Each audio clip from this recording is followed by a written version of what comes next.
partograf merupakan suatu sistem yang tepat untuk memantau keadaan ibu dan janin yang dikandung selama dalam proses persalinan.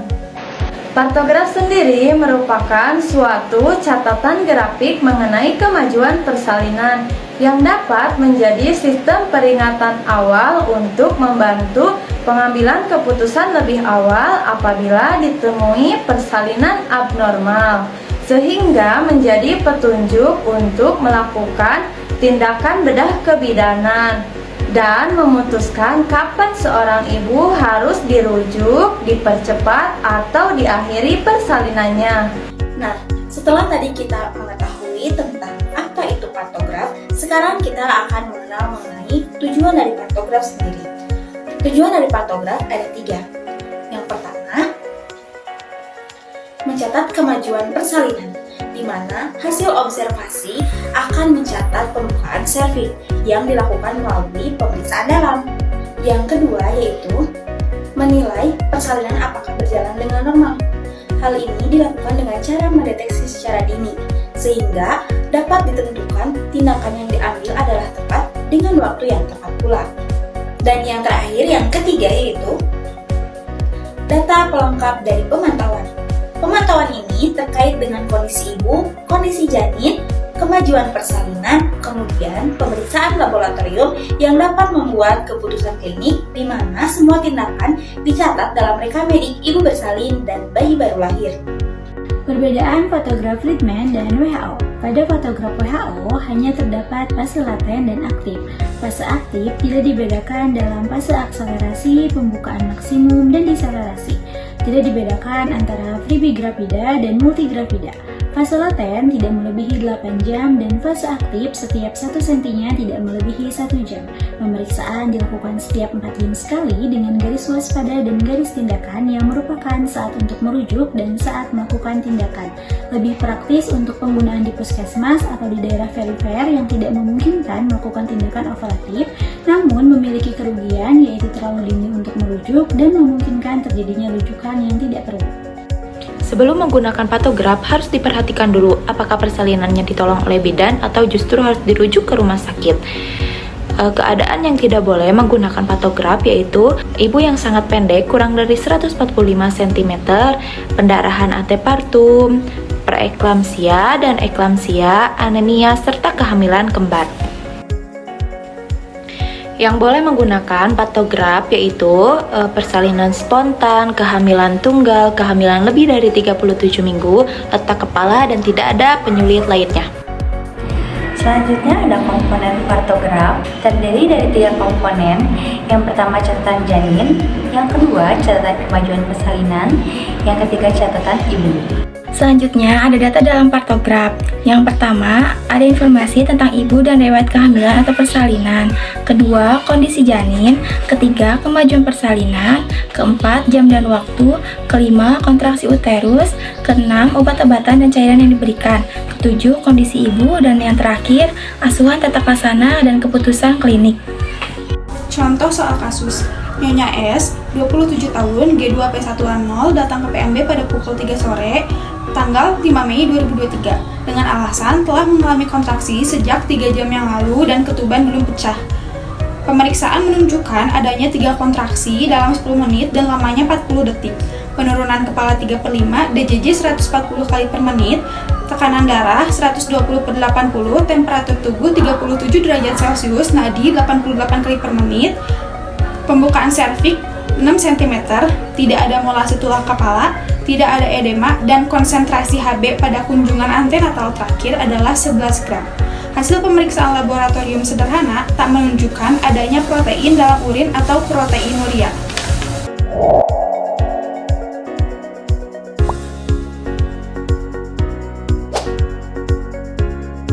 Tahapan dalam pengisian partograf yang pertama itu dimulai dengan mengisi identitas. Tulis nama ibu yaitu Nyonya S, umurnya 27 tahun, datangnya pada tanggal 5 Mei 2023 pada jam 15.00 dengan status obstetrik G atau Grapidarium 2, P atau partus 1 dan A atau abortus 0. Dan ketubannya belum pecah sehingga dituliskan keterangan belum pecah. Dan mules sejak 3 jam yang lalu. Berarti karena ibu datangnya jam 15, kalau 3 jam yang lalu maka kita isikan jam 12.00. Nah, selanjutnya kita turun ke bagan yang ketiga, yakni pembukaan serviks dan penurunan kepala. Pembukaan serviks diisi dengan tanda silang atau cakra atau X sejajar dengan angka 6 di garis waspada. Sedangkan untuk penurunan kepala adalah 3/5 sehingga berikan tanda lingkaran tepat di bawah tanda cakra, segaris atau sejajar dengan angka 3. Isikan di kolom waktu dengan angka jam pertama datang, 15.00. Kemudian kita lanjut ke bagian yang pertama untuk denyut jantung janin. Denyut jantung janin diberikan tanda titik sejajar dengan angka atau frekuensi DJJ. Di sini frekuensinya adalah 140. Kemudian kita ke bagan yang kedua untuk air ketuban dan penyusupan. Pada pengisian air ketuban ini diisi dengan huruf. Karena ketuban belum pecah, maka diisikan dengan huruf U untuk utuh dan diberikan tanda 0. Di penyusupan karena tidak terjadi penyusupan ataupun tidak terjadi molase. Lalu kita ke bagian yang keempat untuk kontraksi atau his. Di sini kontraksinya adalah 3 kali 10 menit selama 40 detik. Berarti kita berikan arsir di bar pertama hingga bar ketiga. Kemudian lanjut ke bagian yang keenam untuk pengisian tekanan darah. Tekanan darahnya diisi dengan 120/80, yakni diberikan di titik yang pertama di angka 120 dan titik kedua di angka 80. Kemudian kita berikan tanda panah atas dan bawah, sedangkan untuk nadi adalah 88 kali per menit. Sehingga kita menuliskan titik pada angka antara 8 dan 90, berarti sedikit di bawah angka 90. Apabila terdapat pemberian oksitosin ataupun obat melalui intravena, kita isikan di bagian yang kelima, sesuai dengan jam pemberian obat tersebut. Pada kolom pengisian suhu, kita isikan suhu pada hasil pemeriksaan, yakni 37 derajat Celcius.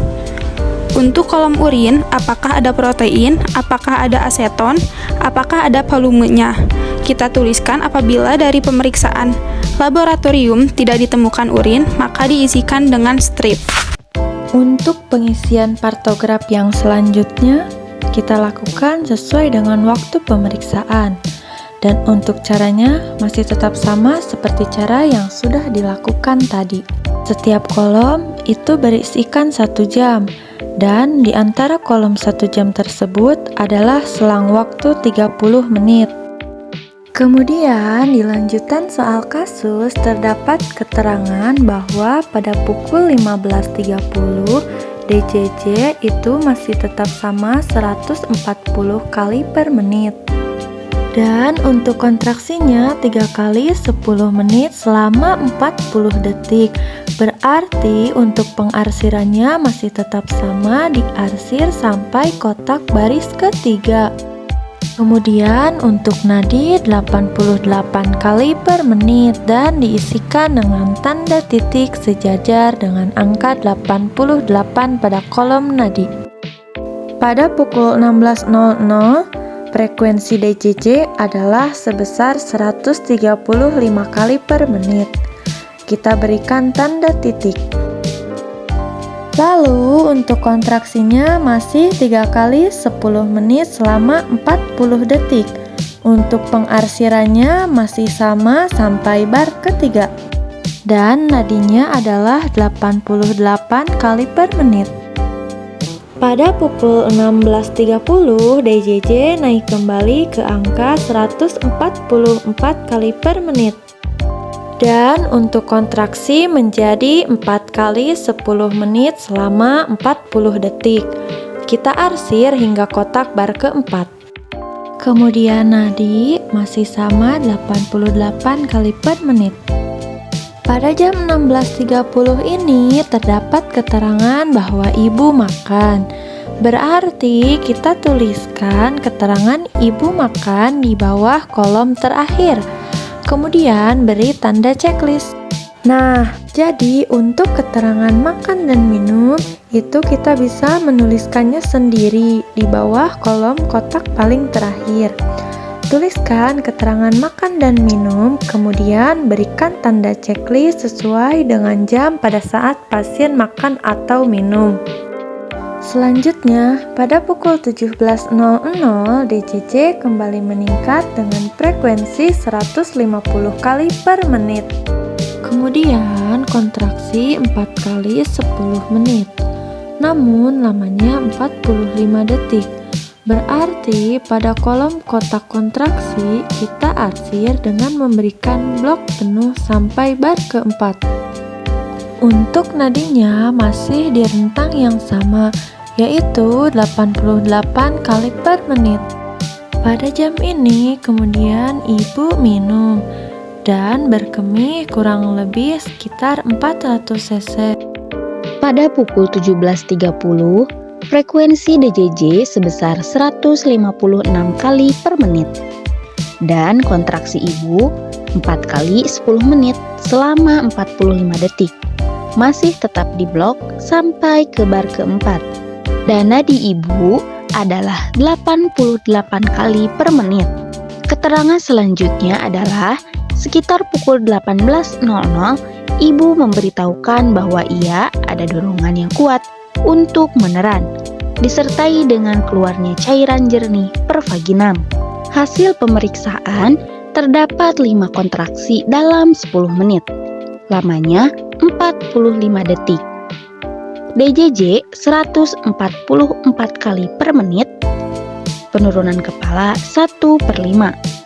Dari hasil pemeriksaan dalam, ditemukan pembukaan lengkap.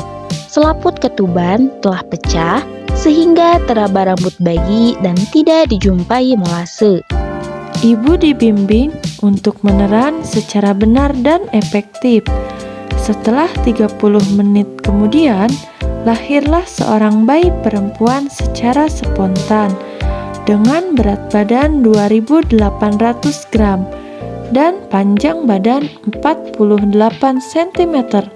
Dilakukan manajemen aktif kala 3, plasenta lahir lengkap 5 menit setelah bayi dilahirkan. Perineum hanya mengalami lecet dan tidak dijumpai robekan.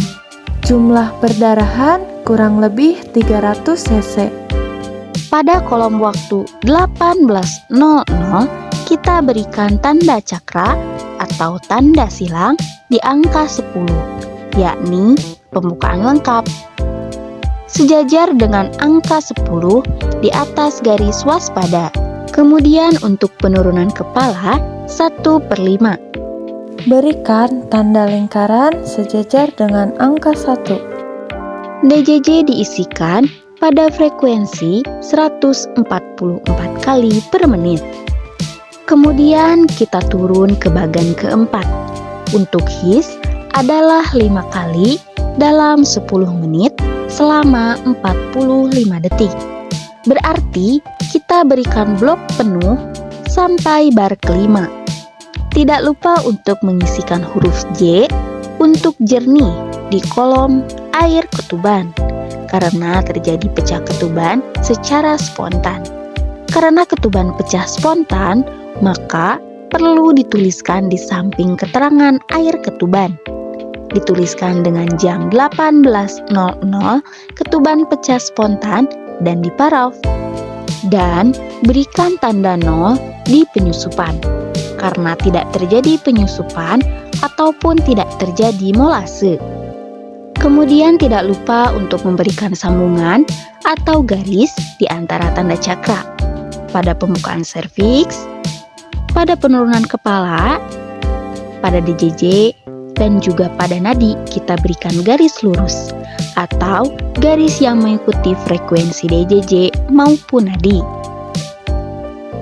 Kemudian, tuliskan keterangan bayi lahir pada kolom pembukaan serviks dan penurunan kepala dengan tulisan bayi lahir spontan, menangis, jenis kelamin perempuan, berat badan 2.800 gram dan panjang badan 48 cm.